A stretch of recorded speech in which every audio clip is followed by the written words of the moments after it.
Salve a tutti, parliamo ora di temperatura e calore. Nella vita di tutti i giorni confondiamo questi termini, ma in fisica ciascuno ha un significato differente.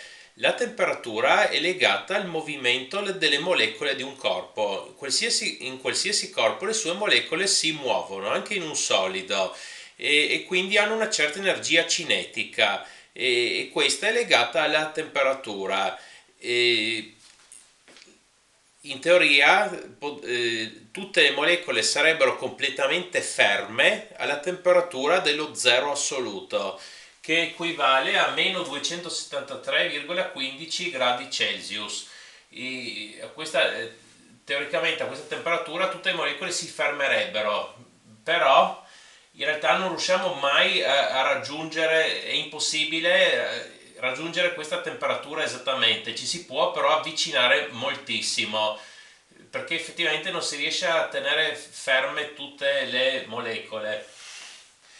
E quindi noi nella vita di tutti i giorni usiamo la scala dei gradi Celsius e sono importanti temperature di 0 gradi Celsius e 100 gradi Celsius perché qui abbiamo la temperatura di fusione dell'acqua e qui la temperatura di ebollizione dell'acqua.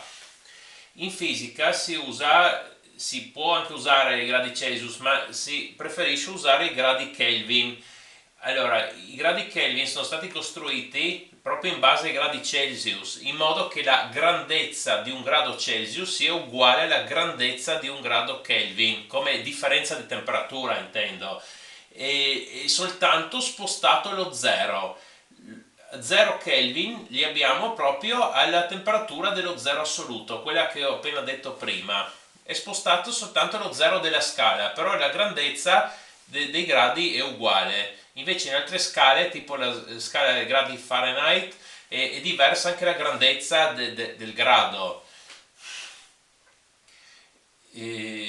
Sì, poi invece abbiamo la temperatura Q, scusate, il calore Q. Il calore è quella parte dell'energia interna di un corpo che passa da un corpo con temperatura maggiore a quello con temperatura minore. È un'energia e per chiarire il fatto che sia un'energia pensiamo al fatto di un corpo che si muove nell'aria e per via dell'attrito perde velocità, quindi perde energia cinetica. Però quell'energia cinetica non è veramente scomparsa, si è trasformata in calore, si è trasformata in un'altra forma di energia. Però il calore è una forma di energia che ha meno valore delle altre perché è molto difficile trasformare il calore in altre forme di energia. Si può, ma in modo limitato. Invece tante forme di energia si trasformano in calore. Con l'attrito, ad esempio. Va bene, allora prendiamo adesso in considerazione l'acqua H2O.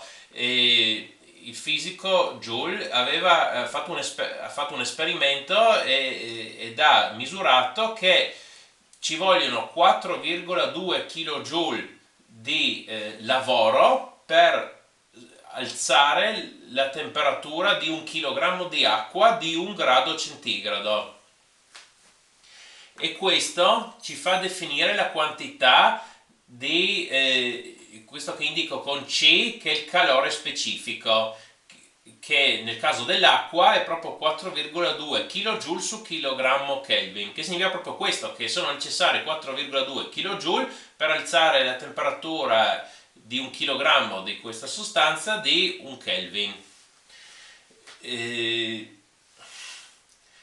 Allora, vale anche questa, quindi usando questo calore specifico vale questa formula che è il calore massa, calore specifico per differenza di temperatura.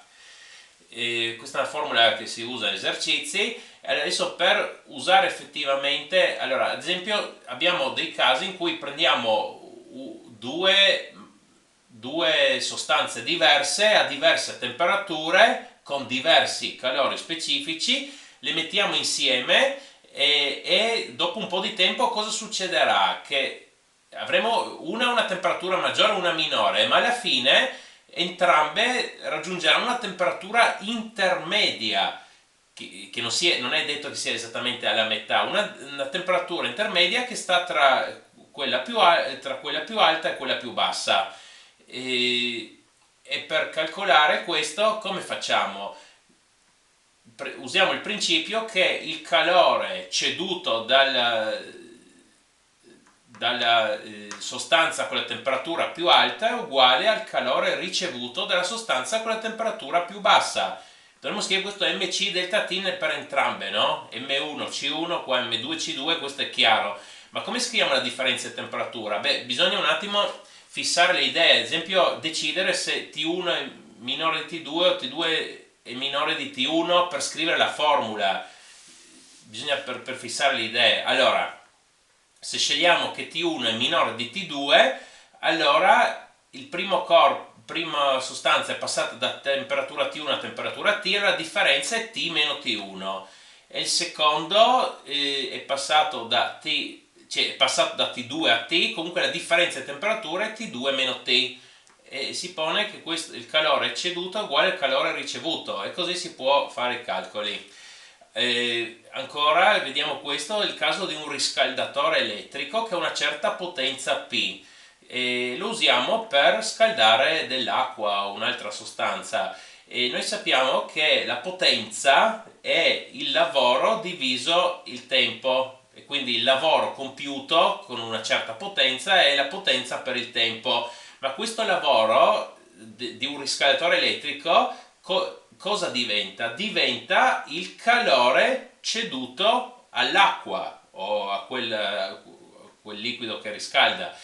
E quindi questo lavoro, invece del lavoro, si chiama proprio calore. Il calore che è stato dato, ad esempio, all'acqua è proprio la potenza per il tempo.